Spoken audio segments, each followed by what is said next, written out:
Hello guys, welcome back to World Warship and to Let's Talk Ships. And today the topic is rank sprint. What is rank sprint? It's one kind of test mode, new test mode from Wargaming. They decide to give you like a 6 versus 6 ranked battle that you, my dear subscriber, can division with another body. Let's say you and one of your friends wants to play ranked battle. Why not try the ranked sprint? Now I would like to say that probably some of you guys are disappointed because the rewards are not that great at the end. If you will reach the rank 1, you will earn like 5,000 coal, not steel, not other goodies, of course, and some other flags. I believe it's a pretty good idea from Wargaming that you and your best friend can division up in a ranked battle. And what tier it will be? The tier 5. At tier 5, I honestly believe, guys, it will be, and it's allowed carrier as well. So I do believe one carrier in each team can play in this new ranked sprint. The reason I'm making this video is to let you know, probably of some of you guys would like to test this new mode and would like to know what kind of ships are very strong, or shall I say stupid strong, in this game mode and at tier 5. And I will actually go and just very fast I will talk about battleships. Battleships are pretty darn strong, and some battleships are extremely strong. However, keep that in mind, and this is before I'm gonna say something that most likely you will face carrier each and every time, and there are very few battleship at tier 5 with extremely strong beside Texas. So US Texas, it will be by far the best battleship versus AA.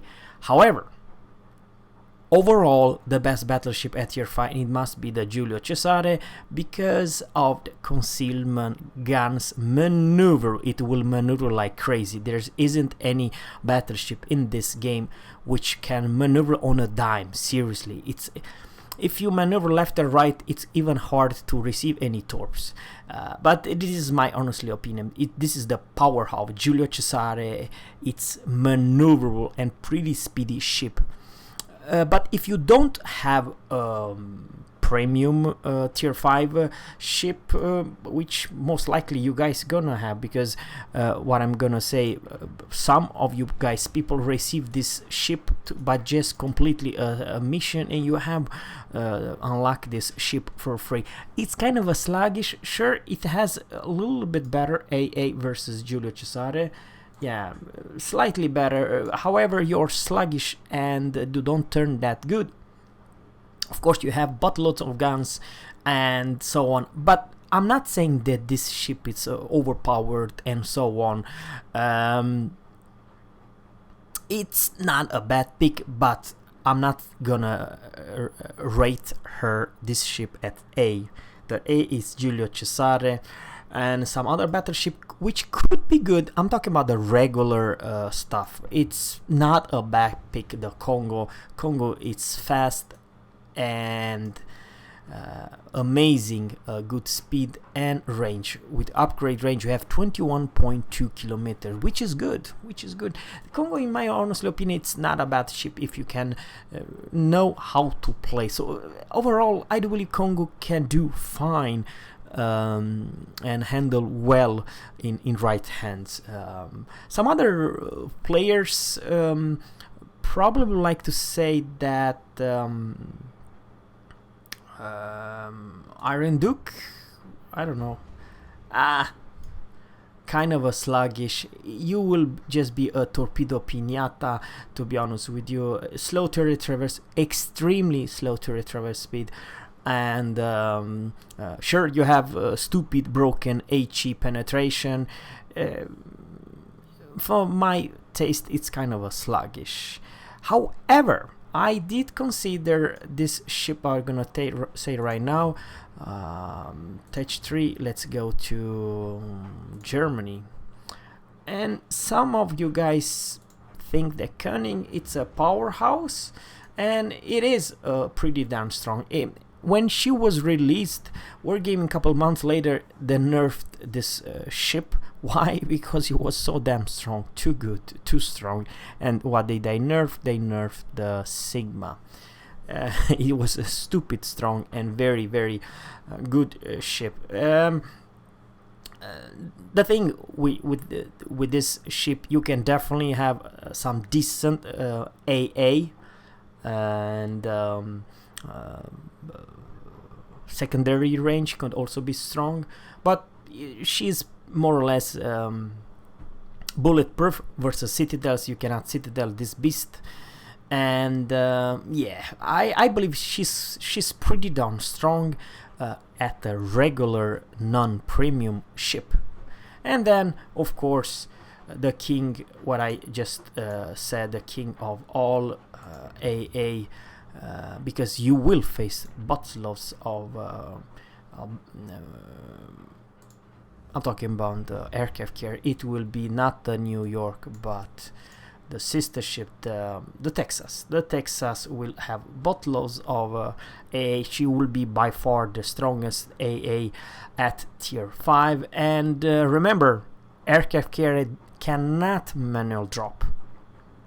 And if you have built her for extremely, I'm talking about Texas, her AA can be improved to max. You will sooner or later, maybe with the help of some cruiser, take down all the planes from CVs, because they don't have at tier 5 so many planes, and the planes are kind of weak. So yeah, I seriously believe that Texas could definitely be a good combination with like Giulio Cesare, Congo, and so on. There's no many bad ships beside this French pile of crap Amesir. I do struggle with her. In regular matchmaking, you're just food piñata, too sluggish, too slow, this is one of the worst battleship at tier 5, honestly to God. This is how I feel. I really have a pain when I playing this. It's no fun. None recommended. But guys, now let's talk about cruisers. There are in my honestly opinion, some cruiser very go fast. I like GOAT. Some of you have it, some of you don't. That's life. One of the strongest premium tier 5 cruiser in this game. Of course, it's a premium one. It's improved Omaha. I'm talking about the Soviet light cruiser Murmansk. The Murmansk, it's basically Omaha on steroid with 8-kilometer torps. What does this Omaha have? Pile of crap, 5.5 kilometers. Murmansk have 8 kilometers torps and better range, better LP pool, better rate of fire, better everything. So Murmansk, it will be one of the strongest cruiser at tier 5, so you can, you know, take for a battle, for a spin in rank sprint. However, if you do not own the Murmansk, don't be upset, because I believe what I'm gonna say right now, guys, even though I don't own her, I played with her, and in my honest opinion, the non-premium, it's by far the strongest cruiser at tier 5. And there is the basically Auba at tier 5 once you upgraded the hull and the guns. The guns and the hull, yes. You will have, guys, I'm not gonna say too much, but when you have a perfectly upgraded, now let's talk about the torpedo. Yeah, by far, this is how I feel. Once you fully upgraded the this beast of a cruiser at tier 5, she will be perform in every way the best cruiser you can have. in many ways she's even stronger than the Murmansk with this 203 millimeters guns. But this is not 5. You will have 6 once you have the upgraded guns and upgraded hull. 2 or 3 guns will and with very high percent to put you on a fire. She has torps, she has hydro, she has spotter plates, she have everything you need. Of course she's a squeegee and stuff, but what cruiser is not squeegee at tier 5? And yeah, it's potent, strong, and I would like to say she is by far the best cruiser in some way at tier 5. But nonetheless, I honestly believe that if you don't own this ship, there is shall I say, almost as strong cruiser at tier 5, and that one I still own, because when I purchased her and I played her back 2 years ago, or maybe it was 3 years ago, 2 years ago, this Koningberg had absurdly broken everything. I do believe I was I had the range 18.1 range and much faster rate of fire and turret traverse speed. She is pretty much a monster at tier 5, and the only big downside with her is that she only have 1 turret, 3 guns in the front, and then behind you have 3. But she has the range, she has the rate of fire. She does not have AA, so probably this is the reason I consider Furutaka better, because she has more tools, and her torpedo, even though the torpedo are not a joke, 64 knots, 6 kilometers, you have 2 launchers in each side, so you altogether you have 6 in each side. And close quarter, I do believe you're very strong, because the torpedo angle are extremely good. You as a battleship, you don't charge Koningberg, you might die. Seriously, I'm not joking. You might very much die. You're never gonna leave 6 torpedoes hitting you, and she's a pretty damn good cruiser to aim and shoot from max range, and her max range is not a joke, 16.5 for tier 5 cruiser. It's not bad. Remember that even some damn battleships beside Congo, they do have the range of between 16 and 18 kilometers in range. So this cruiser, it's not a joke in range, guns range. But now, guys, I believe those two. Of course, you may argue the Soviet cruiser. Let's go to Touch 3. Let's go to Russian. I'm talking about the Kirov could be good, and I don't know, some other have weird Svetlana's tier 5. No, I'm not joking. It's not a bad cruiser, but the problem is that her it's a decent.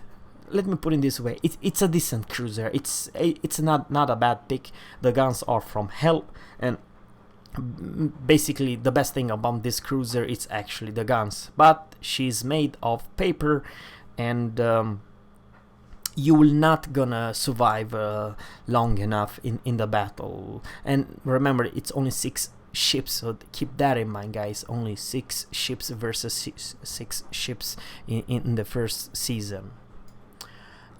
So not quite recommended. Now let's talk about destroyers, guys, and this is, I would like to say from the start, there are 2 destroyers which are extremely overpowered at tier 5, and they will torpedo, they will kill you. It's not if they'll hit their torps, it's just how fast you're gonna die. And by far the first I'm keeping, and this is the Fujin or Kamikaze, are the same ship. It is the same speed, same everything. And the second ship, I'm talking about destroyer, which will be by far better than everything else. It will be the Gremyashi with 8 km torps. Gremyashi is more like a hybrid, but definitely can use the torps. This is pure 100% speed demon with, I do believe you reach 39 knots without speed boost. Amazing concealment. I do believe you can get her down to 5.4 in concealment, and the speed